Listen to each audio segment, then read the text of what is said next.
Well, the good news, yes, if you read the title right, you'll see there's some good news there. And I'm assuming the title got up. And then what's the good news? The good news, I'm here. Did you miss me? I'm late.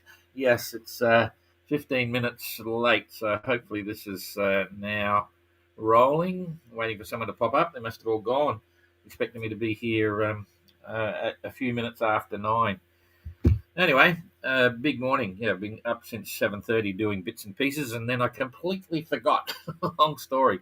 Talking to Ada about one of her video clips on the Translate Loire, um, doing reporting. She does great reporting, and no one else is doing what she does. But she got 55,000 views and 600 likes and stuff. Anyway, and then Jane was doing breakfast, and we were talking about food and sort of I'm putting on too much weight and stuff, and then we're having a great breakfast. And thought, shit, because I'm still psyched to 10 o'clock. Anyway, catching up to the routine, and I forgot the entrant reports yesterday, so we're going to do 2 days worth. I forget who's coming in today. I haven't had a look anyway. Yeah, we're back. Oh, Christian just dropped in his report. He's probably been watching, wondering what's going on. So if you're there, Christian, ring up. If you're watching this, I want to do a live. Okay, so just call in. Any entrants watching this, wondering where's Don? Why isn't he here? All that stuff. Anyway, here we go. So we'll. So many little things. We're on the road tomorrow, and Jane's saying, "Oh, what are we going to do with the rubbish bins?" Because rubbish bin night tomorrow night, and our rubbish bin's full. All those domestic things, and we leave tomorrow afternoon to drive to the ferry, and we get off the ferry at in the UK at 7 o'clock in the morning, and we won't be anywhere. So there'll be no report tomorrow. Is that right? No, tomorrow. No, tomorrow's okay. So we will be here for tomorrow, which is Wednesday, but there won't be a report on Thursday morning. I might do one later when we book into the hotel. We've got to go and check out the boat first and talk to Mark at Solent Repairs, who's been doing a great job coordinating everything. Anyway, on Explorer, and then we'll be in a hotel. So maybe Thursday afternoon I'll do something, and then after that it'll be 8 o'clock in the morning. So I'll be able to carry on because we won't start work. We're not living on the boat. The boat's not livable. So there you go. You got all the. It will be, but it hasn't. It's a mess at the moment. It'll be a week of cleaning. Anyway, you're not here to discuss me. Let's get straight into the tracker and see what's happening. I've got no idea. I just literally turned it on. So you're on the tracker, and which one is it? Bloody ERTAN's here. Hang on, postponing the tracker. We've got to. Hopefully, it's. Hang on, where is he? Oh, here's ERTAN. Hang on, I got to get me up. We're looking at the map. Good to see you, ERTAN. Okay, so here's ERTAN. So, what's happening? Were you missing me? Well, I just saw you, and I thought I'd give you a ring as no one else calls you except me. Yeah. So I thought I'd give you a call.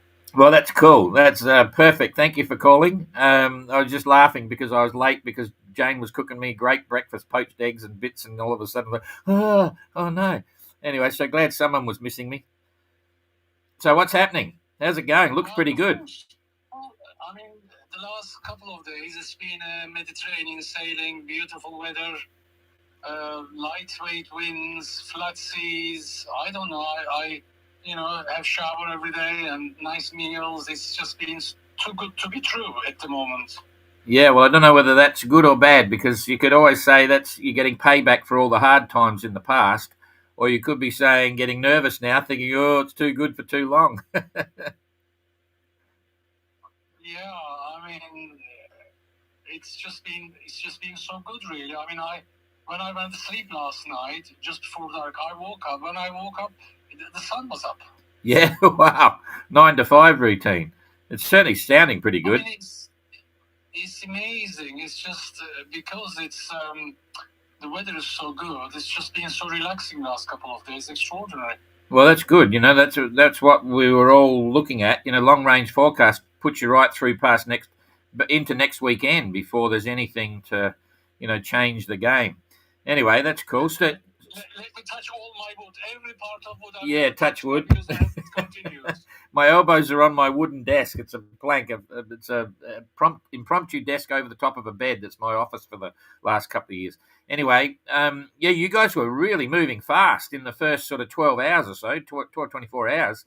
But it didn't show a big current to us on the map. But you must have had something. I mean, you're all flying. Well, because the sea is flat, so you don't need a lot of pressure on the sails to go fast when you haven't got the waves stopping you. Yeah, when you say flat, like what was it? Like less than a meter or something, or 60 centimeters or something? Yeah, I mean, yeah, less than a meter. I mean, nothing even worth mentioning. It's just very, very calm indeed. I mean, it's actually going to get calmer because I just had a message from Mike. He says, where he is flat calm. Here, it's slight seas. But because the seas are pushing you the right direction, it feels like flat. Yeah. Well, that's good. Good to see. Can't complain about that. So I'm yet to pull the tracker up. I was just about to start, so we'll have a look and see what the map's saying about sea state, because I think it's been overestimating so far. But anyway, that's all good. Yeah. So what do you got up? Move your butt. Get outside. Take the camera and show us what's happening. Just show us how good it looks. By all means, I'll show you. I'll climb out. Life on the ocean waves. I don't really go out much during the day because it's ever so sunny, and yeah. I'll do it from south. Please look at it. Wow. You were saying you're in the Costa Blanca in Spain. Look at this. Yeah. I have double A5 and A7 up all day. I only had the A5 up last night because I didn't really want my sleep to be disturbed. So, yeah. An A5 has been up for, I don't know, several days now, and daytime A7 because I'm awake most of the time. As you can see, it's absolutely out of this world. It's just that's fantastic. Beautiful. I love seeing the A7 up with everything else. Because I was missing that sail desperately when I went across the Atlantic, and I thought we've got a big hole in the wardrobe, and I've got to say it's worked out really well. That finishes the wardrobe now. One of my favourite sails, even though I never sailed under one. I wish I had two of them, to be honest with you, but I think one will do. I think I'm worried now that I might damage it, but it's been good so far. So I'll show you inside. Look. Yeah. This is my bed here, and I just cooked. So normally I have my pillow here, so I lay down here. This is where I sleep all the time. Yep. And the side of the banks are full of bedding and I don't know, all kinds of other stuff. My iPad and charging stuff, and my batteries are almost 100% at the moment already, so which is good. Oh, that's good. So all in all, you're having a good time then in this extreme adventure, I mean, to be honest with you, everyone in the fleet are having the same conditions, so we are all having good time. It is just nice to be able to wake up in the morning and you can go out anytime and not get wet. That really is lovely. So I think we are all enjoying it, every one of us. Yeah, exceptions. Communicating with everyone else is all on WhatsApp, is it? Are you anyone in VHF range or something? Well, there is not much communication between us. I was calling Eric on the radio, but he was outside, so he didn't hear me because I was playing with him the other day, going, next to him and leave again next to him. So it was quite fun. So I called him, but he didn't hear me. But while I was talking to, trying to get Eric, Adam called me on the radio saying that I was loud and clear, which was great because I've just got a new aerial and so on and so forth. So I briefly spoke to him, but I haven't really spoken to anyone because when I am traveling, I just keep my short range VHF on because it doesn't use any batteries. So I only put the main VHF when there are ships around and so on. So I just keep the mini small one. So if anybody wants to reach me, they can reach me within 3-4 miles. Then as soon as I hear that, then I turn the main VHF on. Yeah. And only other thing I have on is that wonderful EcoMax. If there is one thing I like very much is the EcoMax. It's just super piece of kit, absolutely super. Anybody who goes offshore, away from the coast, should have one of those devices. It really is a wonderful device. Yeah, I agree. They're anyway. That's good to hear. Hang on, I got all these things popping up. So, what about shipping? Have you seen much? Anything happening? No, to be honest, I have been very lucky for weeks now that I have hardly seen any shipping. I saw one briefly going at least 10 miles away yesterday, and there was nothing for me to even. Funny enough, I did call him. It was a ship called Houston, and I said, "Have you seen me?" He said, "No, he hasn't seen me." Okay. Oh well. How far away was he? I was just curious. How far away? I think he was about 10 miles away. I was on his starboard side, and we were really, our CPA was well over more than 5 miles, so maybe I was just too far for me to be visible. Could he see you on the radar once he knew you were, once he looked for you? Do you think he found you then? Well, I don't know. He never called me back. Okay, be interesting if you have it again. I should have told all the fleet just to get some information on how visible the boats are with the Ecomax radar reflector as well. Rather than transponder. Get some comparable data. Get the ship online with the transponder, and then turn the transponder off, and see if you can see the manual one as well. So get some real world range information on the radar reflector, and then the difference with the transponder. Well, if I ever get near another one, I seem to be very lucky missing these. Well, to be honest with you, every time I log on, I go on the marine traffic. I've got charts on it, and I know that there is nothing in front of me 50, 60 miles today. Oh, that's an interesting point, yeah. So I do this every 4 hours or every 5 hours. So you're actually regularly, whenever you're, so whenever your Starlink is on, you check marine traffic to have a look forward to see if there's anything around. Absolutely. That's a great idea. I've never thought about that. I know it's possible and we do it, but I didn't realize, it just hit me the first time thinking, oh, that's a navigational aid all of a sudden. That's quite cool. I mean, your telephone tells you where you are in the world, and it also tells you where the ships are. Yeah. And the distance that's from them. So at least you are good for 4, 6, 12 hours sometimes. And I know, for example, I'm going to eventually come to some fishing boats and ships, but at least I'll be prepared. And before I arrive, I'll turn every gizmo on the boat and keep the boat very visible. Yeah. So normal day to day in this good weather at night time when you sleep, what have you got on? What have you got off? So during the day now, you've only got the VHF on, or you've got the Ecomax on as well? Well, I have the Ecomax on, not with the Starlink because it interferes with it. Oh, yeah. So as soon as I turn off the Starlink, I will turn the Ecomax on, and then it rings, and I know that I have got something next 5 to 10 miles. And I can often see a ship within 5 miles as soon as it bleeps. Yeah. And so I have that on, and plus my VHF in case I fall asleep. And that's all I need to have. But as soon as there is a lot of shipping, then my AIS goes on, everything goes on. Yeah, exactly. Oh, that's all very interesting. Okay, so that's cool. We might be starting to bore people now because they've all come to see the tracker, and we're just talking you and me. So, what's for dinner? What are you having for dinner? I've just boiled some noodles, and I had some Chinese pork sausages which came in a tin, and quite sweet, so they were delicious. And I put some also hot sauce on it. So I've just had a lunch, and earlier on I had cereal, and I had a satsuma and a pear before that. So, and as soon as I wake up, first thing is coffee and biscuits, of course. That's number one. Yeah, okay. And what about entertainment today? What's on the entertainment roster?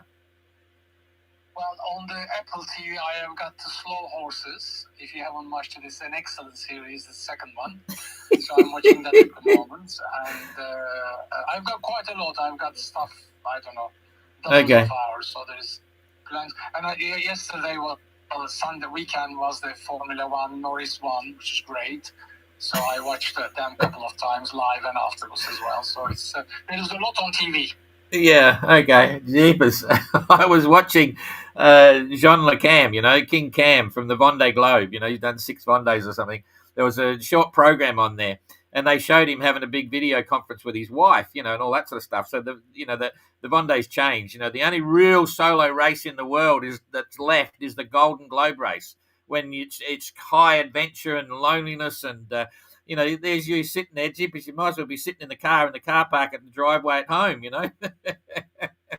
It's crazy. Well, yes. I mean, if you're going to do GGR, you have to prepare yourself to lots of crying. There's nothing you can do. Yeah, exactly. You and I have been there, done that, so that's fine. All right, bugger off and keep having a hard day. I can see life is on the fast lane is really cruel. Yeah. Yep. Take care. Okay. Yeah, thanks for the call, eh? Bye. Yep, see ya. Bye-bye. Bye. Bye-bye. Well, that was a bit of fun. Anyway, I digress. But yeah, the bloody Starlink, I don't know whether it's a good or bad thing. I mean, I've got to say it's a good thing, especially for the 580 and the Mini Globe race. But, you got to say it's changed the way we perceive solo sailing around the world. I mean, it's not always like that. I mean, conditions are perfect and all that sort of stuff.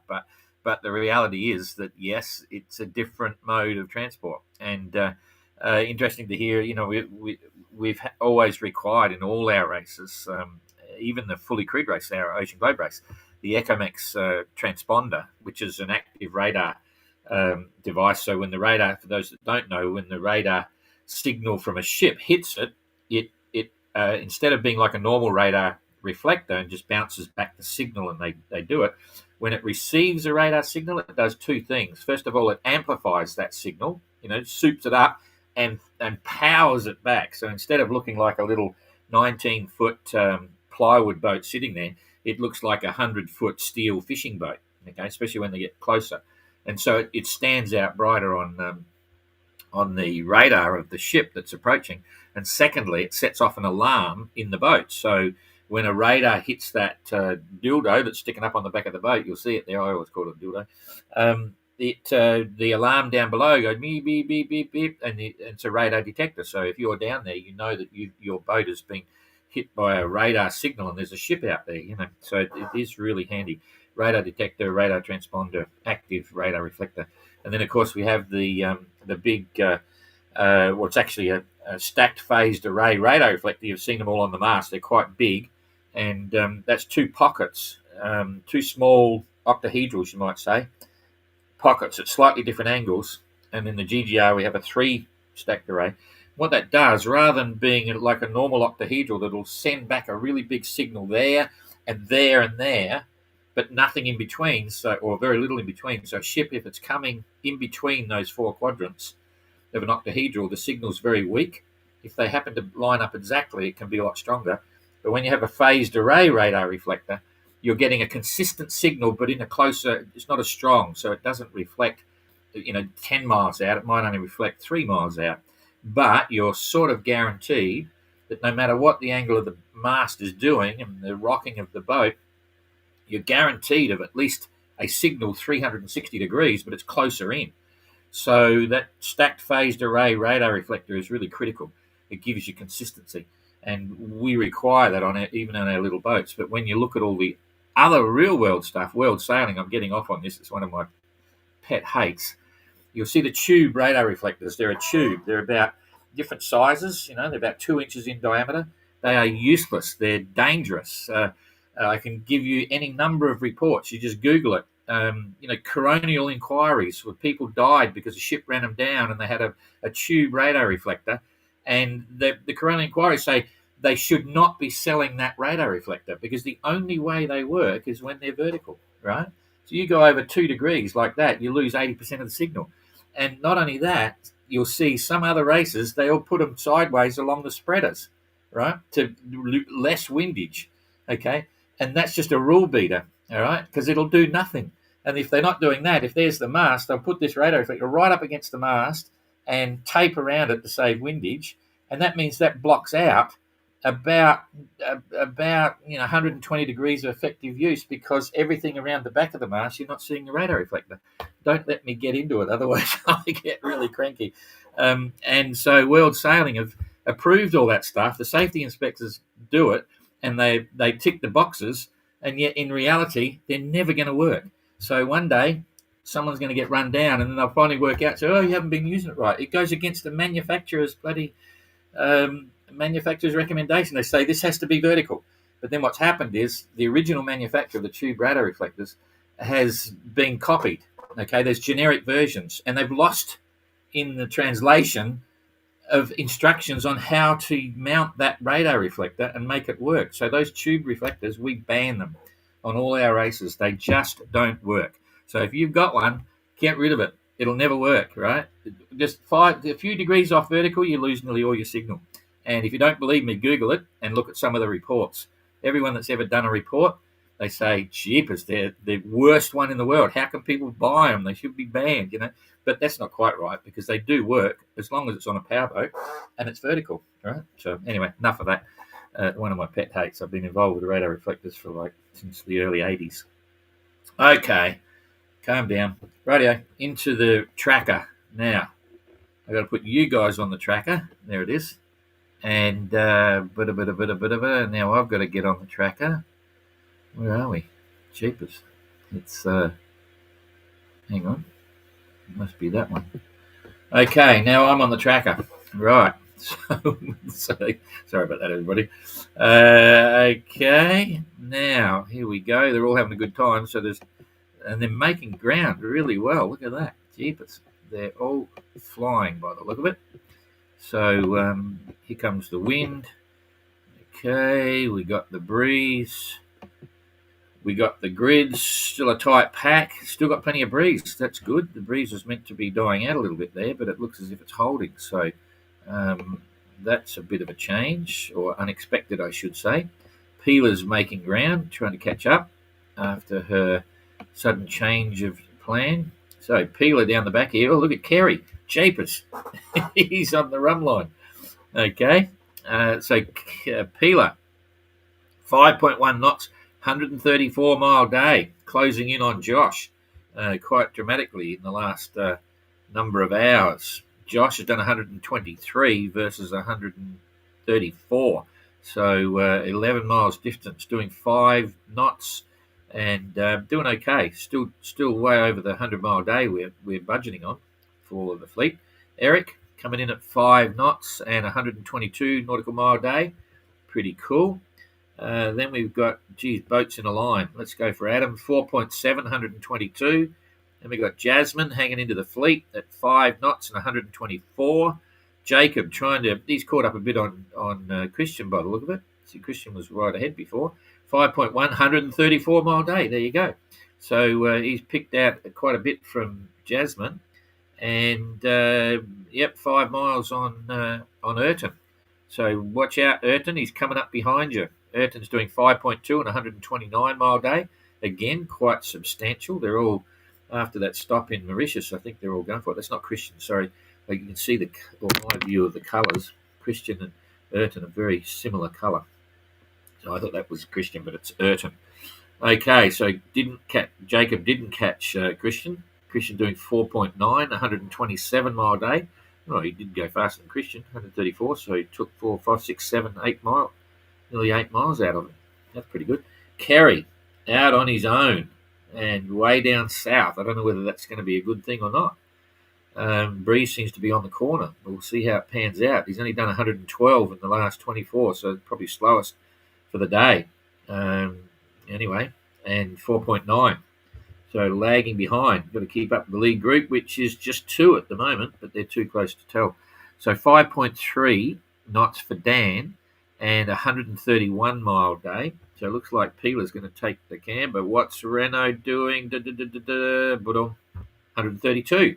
So Peeler's got the fastest for the day, but Renault's still holding his own. I should put that up so we get a better understanding of the gaps at the moment. Yeah, 132, and Dan's on 131. So still just a twig faster than Dan. Which is okay, and to give you a size perspective, jeepers, I just realised Christian's coming up behind. So stern to stern is about there. Hang on, straighten it up. About there. So Dan is about 5 miles behind, so still nothing in it. But look at this. Here comes Christian. Used to be Kerry. What's going on? The world's changing. That's not bad, only 18.5 miles behind the leader. So they're all pretty much making the most of the good weather. That's pretty clear to see. When I say good weather, obviously the sea state's down and they're going for it. So in terms of the big picture, I'm trying to look at the angle of the course where they're going. Kerry's still there. He just doesn't want to. The worst thing Kerry could do now is make a radical turn to go over here, because then he's not sailing towards the mark. He's got a little bit of an angle on at the moment to head over to the breeze, but the shallower that angle coming back to the breeze, like on an angle, if you can see my cursor like that, rather than then the shorter distance it is. So anyway, he's heading that way. But if I was him, I wouldn't turn too sharp. But he knows more about sailing than I do. He's a racing guy. I'm a knife and a compass man. But anyway, I used to be. All I do now is talk. Anyway, I'm making myself laugh. That's always a bad sign. So currents. Let's have a look here. There's the big current roll coming up. No, they've sailed through a big hole, so no one's getting any real benefit from currents. These guys are going to get pushed down a little bit, but that's irrelevant. So there's the big goal. I'm not sure how close they want to go to that, but boy, it's very attractive, that's for sure. Even though it's attractive to get on it and go. You certainly don't want to be on the rum line. Who put that stupid rum line there? Me. Anyway, you remember it was right by the coast here, and I asked Yellow Brick to move it because I thought, they're not going to come that close. But cheapest, you wouldn't want to come down the rum line here. You'd be there all week. So there's a bit of fun ahead, provided we got the right wind direction. So let's look at waves. Here's the waves. Yep, that's showing, meter, something like that. You saw what ERTAN had. They've all got the same. Clouds, sunny day by the look of it. Oh, just coming some clouds there at the moment. Is that going to change? No, a bit spotty. Oh, that's interesting. Look at that cloud line. I wonder if that's got to do with the projection of temperatures, on the current. Maybe not. Sometimes there's a temperature gradient here on the temperature of the water. It's highly likely that this is a lot warmer. Again, it's hard to say. I'm not an expert on currents, but you can see it's pulling water from up the top where it's warmer coming down. In fact, and that can have an effect on the clouds as well. Temperature all over, that's still high 20s by the look of it. Remembering that if you want to know any scale, you come down to the bottom here to work out wave height by the colour, wind speed by the colour, and that's about here. So no, mid-20s. How pleasant is that? Nice time to be out sailing. Everyone sees that and decides they want to do the mini globe race now, but wait until they get to Cape Town. Okay, so wind over the next couple of days. Let's see what's happening. There it is. That's what they've got now. It's a very nice situation for that. We'll push it through every few hours. See what's going to happen. 2, 3. Here we come up to that's up tonight. Still pretty much holding the same. Oh, interesting. It's dying off at the bottom of Madagascar. That was holding previous forecast. So there's the first 24 hours. They got plenty of breeze, except Kerry. If we look at that in 24 hours, he's got softer than the others. I think there's definitely he might lose out a bit there again. Not a lot, but a little bit. Every bit counts. So carrying on from that, the next 24 hours, wind's picking up. And I didn't give you a position, but there we go. That's 2 days now. So that'll be at least 200. I think they'll be doing 120-mile days. So it's 240 miles.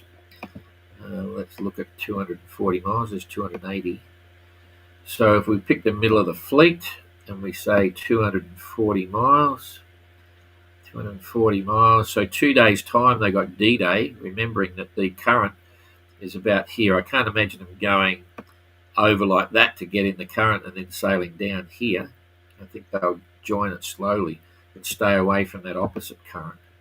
I think that's the way it's going to go. So another 2 days. Today's Tuesday morning, Wednesday, Thursday morning, right when I'm having challenges with times. So I'll probably do the report on the Thursday afternoon, UK time. I'll be in the UK there. That all looks pretty cool though. No dramas. So what's the big picture looking like? Down south and so on.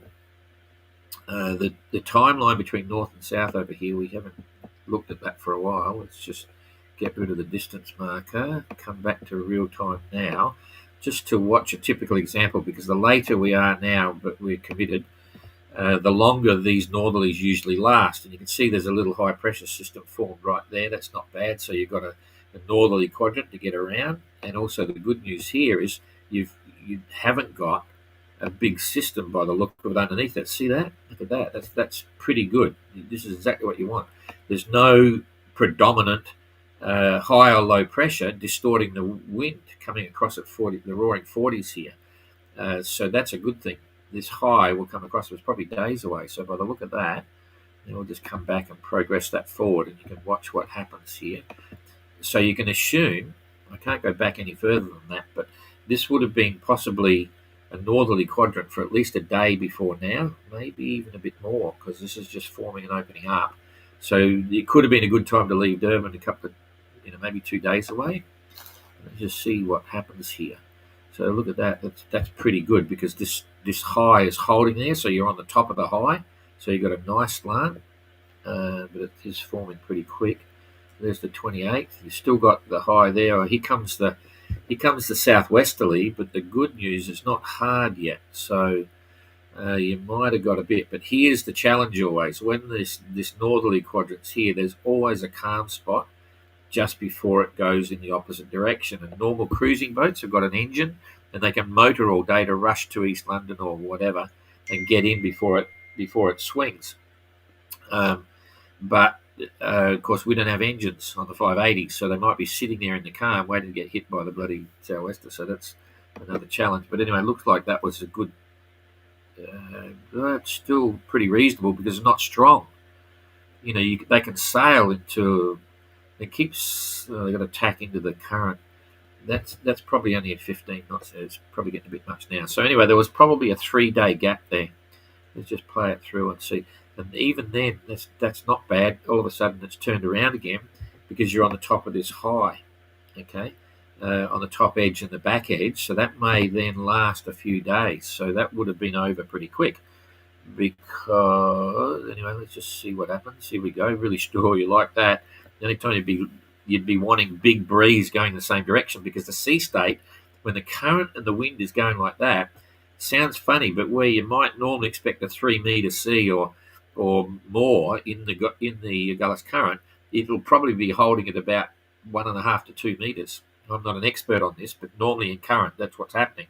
The current going with it helps to flatten it out a bit, and when you get a northerly breeze, the sea is usually always a little bit less than when you got a sou'wester, right? That's that's just sort of like a strange phenomenon. The northerlies don't stick around for long, and so the sea doesn't build up as much as you get, irrespective of current. So you put those two facts together, the current in the right direction and a northerly wind sea, it can be a lot less than what you expect. So anyway, that's a bit much maybe, but at least it's all from the right direction. So you can see then there's a couple of days of anchored up somewhere, and then there's light stuff. It's still not good for sailing. Then it comes around, okay, then there's not enough breeze to sail. So that's when you're motoring, but we can't motor very far. There goes the day, 3, on the 3rd, on the 4th, 5th is light winds, it's back the other way, so it's still going to take time. Okay, enough of that. You're probably getting bored. I've got to give you the bits. I've got to come back here. Okay, boom. All right, so before I start getting into the thingos, questions and stuff, I've got to give you the message. So here's a message from Mike on 99, but not on the report one. It's on my WhatsApp. I'll just read you Mike's message that just came in. Here he goes. This is Mike with the new fight. If you haven't seen it, that's actually a tattoo, and Mike got one, and John got one as well. I think they've both got 580 tattoos. I think that's a first. So that came in the other day. Leaving Vanuatu tomorrow, back to Brisbane. Vanuatu is a happy place. No rules, no tax. No rules and no tax. You might like that. So anyway, that's a quick one from John, you saw that Gary's turned up. So yesterday, I missed yesterday. So here's, I didn't do the translation of Renault. It come in French. I'll see if I can translate this. I don't do very well, but basically saying it's good sailing. You should have put it in fruits. Phrase de nuit. Might be his food. Going around the southeast side of Reunion, Capuchinet, Gliss Ben, having a good time. Rhythm, getting into the rhythm of tactic and looking at tactics going forwards for the rest of the tour. Tout bien oui. Till next time, maybe. Having a good time. Anyway, that's my French translations. And here's one from Josh. Skookum, 27/10/25. I've been sleeping as I was completely exhausted leaving Mauritius Saturday afternoon. Beautiful sailing conditions today, sunny skies, decent breeze, and mellow waves. That's cool.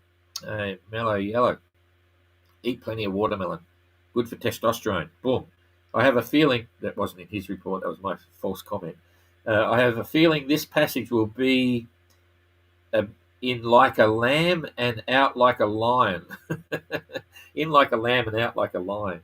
Making good way and hoping to not get caught too badly in the light winds over the next couple of days. Well, he's done okay, so that's good. Peter Punk, I lost a big opportunity to be in front, but the race continues and the next finish is in Durban.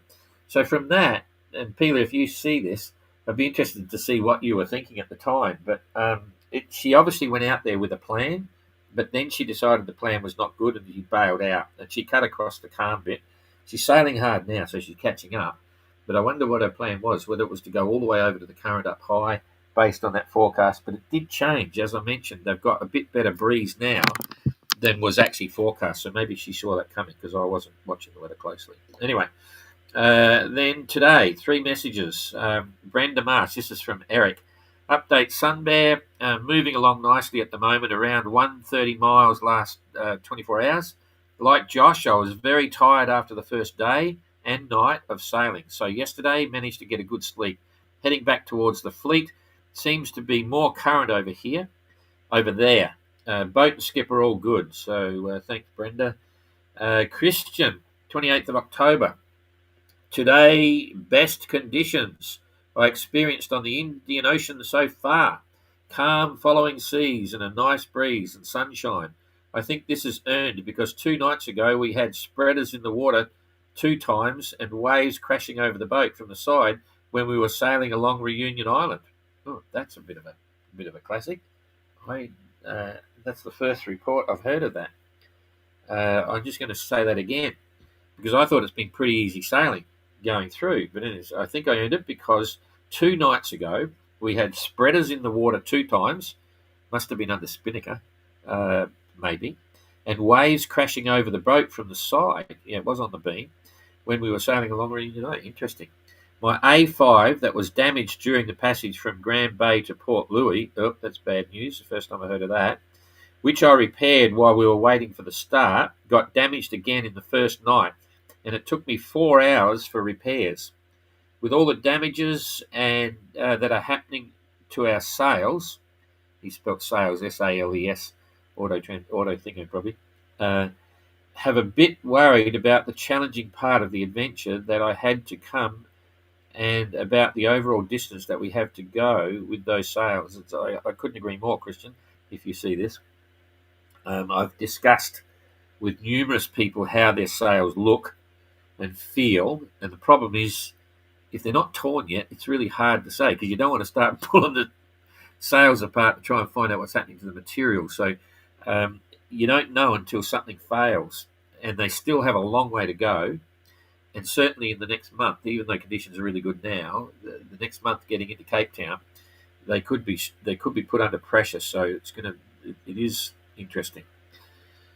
The issue of UV on the sails. So if you're doing 29, make sure you cover your sails up all the time. I'm enjoying the fresh fruits and vegetables from Mauritius, and as much as I like this beautiful island, I'm happy to be back at sea on Argo. That's where I feel at home. Yeah, boy, they've all spent time on their boats, and that is their home, as I'm sure Jake is going to tell me. Here's Jacob. 185, BB of Cork. Today, beautiful weather and calm. First few days weren't great, as I got a heat stroke. Jeepers. Sailing in the strong sun from Grand Bay to Port Louis and a stressful day in the port, which is like concrete jungle. Yeah, it is compared to Grand Bay. Still nice. He's not saying that. I am. I have to say. Stop quote. Boom. We all had some technical issues and didn't rest properly. Lazy start in 2 days. I didn't put my sun cover up. Second day, got strong headache and couldn't focus on the sailing. Monday started to be better, and I'm back to the action and catching up with the fleet. Got Jasmine on the VHF this morning, and I think I can see Tracker ahead of me. Hope to catch him soon. Well, I think you are, Jacob. That came in this morning at 9:21.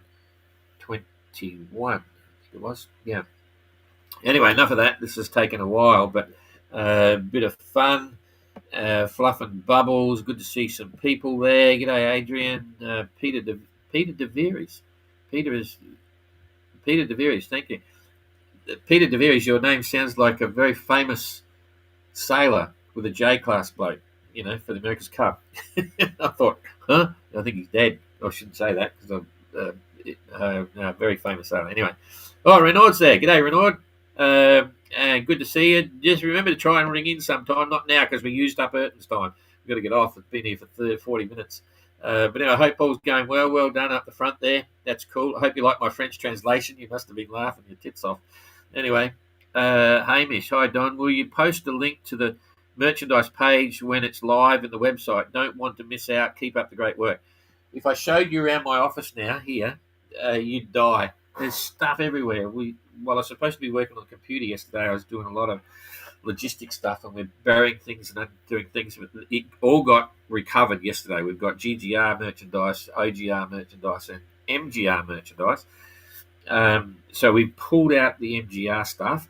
Yesterday, Jane was actually putting it together. We've got to go and work out the postage and stuff, and it'll be up very shortly. We'll put it all over social media here. You'll see what's going on. The minimum buy-in is 2 hats and 2 T-shirts, otherwise not worth sending out. So think of who else you want to do.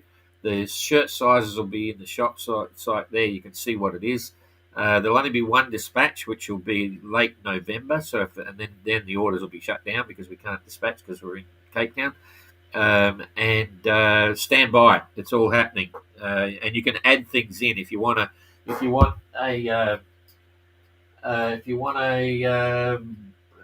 racing pennant, you can get that. If you want a MGR flag, you can get that. If you want a Class Globe 580 flag, you can get that.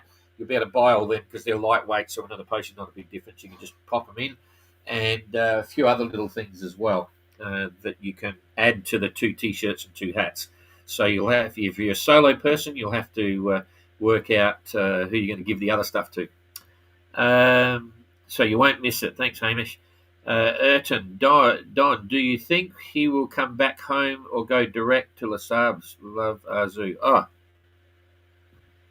Huh? Don, do you think? ERTAN. I'm not sure what you mean, ERTAN. Don, do you think he will come back or go direct to Les Sabres? Love, Azu. Oh, that's Azu. No, we're going to be in the UK for a week. We've got the ferry back on the 5th because I have to be back here to meet up with a very famous GGR person. Uku's coming to Les Sabres alone, Azu. So we're having lunch. I've got to be back for that. Long story. I think that's what you mean. Unless I get it. Do you think ERTAN's going to go direct to Les Sabres alone to do the GGR? For those that don't know or have forgotten, ERTAN didn't complete the Gold Globe race twice, and I know it's still in the back of his brain, and he's threatening to enter the 22 GGR. That's not top secret. He is seriously thinking about finally having a go at the GGR, and he and I will be crying a lot on the thing because he won't be able to talk to anyone, not even Azu. Anyway, I digress. Adrian, we can't believe Pila bottled it. She should have kept sailing east for the current. I don't know. Anyway, but it'll be a good conversation for later, and good on her for having a try. And I'm impressed she got through that blind spot, that calm spot at the back there. Anyway, good afternoon, Don, and all the crew. I'm watching you from Darwin. Good on you. Anita, hello from Georgia. Thank you for the update. Fair winds.